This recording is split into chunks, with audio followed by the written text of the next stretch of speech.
ఈ రోజు మాట్లాడతారు, మీరు మహిళేనా, రెచ్చగొడతారా, అంతమంది రౌడీ మూకల్ని తీసుకొని వెళ్లి మీరు ఇంటి మీదకెళ్లి విధ్వంసం సృష్టిస్తారా అని అడుగుతారు. మీరు ఆద్యాంతం నేను నా ఎంటర్ అయినప్పుడు దగ్గర నుంచి నేను మళ్ళీ లీవ్ అయ్యేదాకా కూడా మీరు నా ఫోటోలు చూడండి, వీడియోలు చూడండి, ఆఖరికి నా మొహం కన్నా చూడండి. మీరు ఎక్కడా కూడా ఒకరిని ప్రవోక్ చేస్తూ కానివ్వండి, మీరు కానివ్వండి నేను చూసుకుంటాననే సైగలు చేయడం కానివ్వండి, అసలు నేను అందరినీ ఫోన్లు చేసి పిలిపించి మీరు ప్రత్యక్ష సాక్షులా, లేకపోతే నా తరపున మీరు అలాంటివి ఏమన్నా చేసున్నారా? ఇది కూడా నా ప్రశ్న.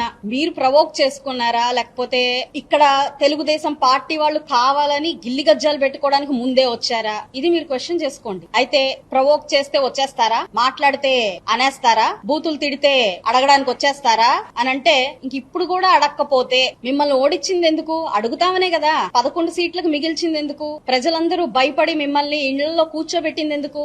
మేము అడుగుతామనే కదా, అడగడానికే కదా నేను వచ్చాను.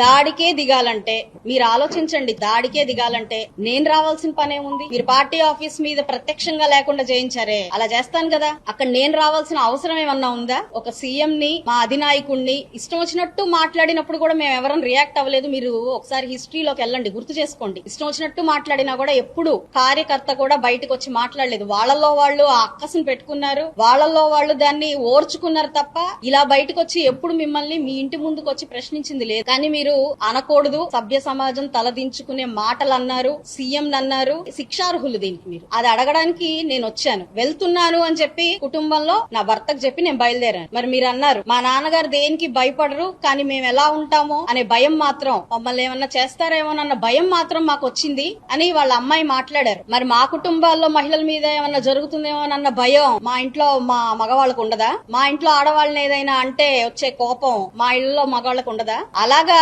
మీరు ఏదైనా చేస్తారన్న భయంతో నా భర్త వచ్చారు. మా నాయకురాలకి ఏమన్నా అవుతుందేమోనని చెప్పి కొందరు మంది నాయకులు మాతో వచ్చారు. అంతేగాని పనిగట్టుకుని ప్రతి ఒక్కళ్ళకి మీరు రండి అని నేను ఎక్కడా పిలవలేదు ఎవరిని. మహిళల్ని పిలిచాను. ఎందుకు పిలిచాను మహిళల్ని? అంతకు ముందే మీరు ఏం చేశారు? మీరు మాట్లాడిన అవాకులు చెవాకులు తట్టుకోలేక ఒక మహిళ మీ దగ్గరకు వస్తే మీరేం చేశారో వీడియో ఉంది. బహుశా ప్రతి మీడియా బ్రదర్ దగ్గర ఆ వీడియో ఉండుంటది. రాళ్లతో కొట్టారు ఆవిడ్ని, తగలరాని చోట్ల కాళ్లతో, కొట్టరాని చోట్ల కాళ్లతో కొట్టి పంపించారు. ప్రవోక్ ఎవరు చేశారు? ఒక మహిళ. ఏమ్మా అమ్మటి రాంబాబు గారి కుమార్తె గారు నిన్న మీరు మాట్లాడారు, మహిళ కాదా అమ్మా ఆవిడ? కొట్టచ్చామ్మా అలాగా? మీరు రాళ్లేయచ్చామ్మా అలాగా? ఎందుకమ్మా మీకు అంత భయం? రాళ్లేసి తరిమి కొట్టాల్సినంత భయమే ఉంది? ఆ బెటాలియన్ ఏంటి అక్కడంతా? తప్పు చేశారన్న భయంతోనే కదమ్మా అంతమందిని తెచ్చుకున్నారు. మరి తప్పు చేశారు, క్షమాపణ చెప్పండి. ఇంతకంటే ఏమన్నా అడిగారా మిమ్మల్ని? అది చెప్పకుండా దాన్ని మానేసి మీరు మళ్ళీ దాన్ని ఇష్టం వచ్చినట్టు మాట్లాడుకోవడం, దాన్ని మళ్ళీ ప్రెస్ మీట్లు పెట్టి కండక్ట్ చేసి మాట్లాడుకోవడం, ఇది ఇంకా హాస్యాస్పదంగా మీకు అనిపించట్లేదా?